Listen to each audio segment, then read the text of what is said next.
السلام علیکم اور جناب، میرا نام عدنان رضا خان ہے اور پنجاب میں جنا کارڈیولوجی کو ایک نئی شناخت دی جا رہی ہے۔ گویا آپ سوچیں گے کہ کیا شناخت ہے؟ وہ شناخت یہ دی جا رہی ہے کہ اس کا نام تبدیل کر کے Maryam Nawaz institute of cardiovascular disease کے نام سے اس کو ریون طریقے سے وہ لے کر آ رہے ہیں۔ تو سوال یہ اٹھتا ہے کہ کیا مریم نواز صاحبہ کا اتنا قد اور کاٹ ہے کہ وہ قائد اعظم محمد علی جناح جو کہ بانی پاکستان ہیں، جو ان کا نام تبدیل کر کے اپنے نام پر جو ہے اس انسٹیٹیوٹ کا نام رکھ دیا جائے؟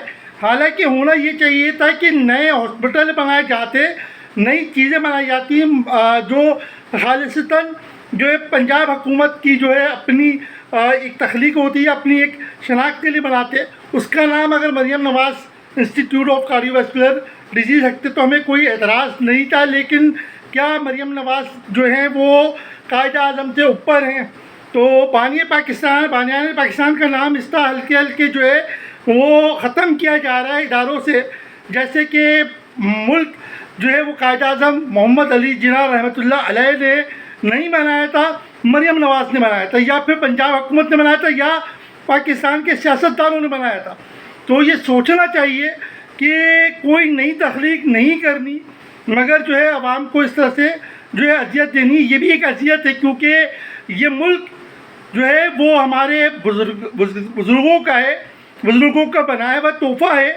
اور کہتے ہیں نا کہ اپنے سے جو اونچا صنم دیکھتے ہیں زندگی میں رنج و الم دیکھتے ہیں، لیکن ان کو اس سے کہاں سروکار، یہ تو اپنی شہرت اور جیب دیکھتے ہیں۔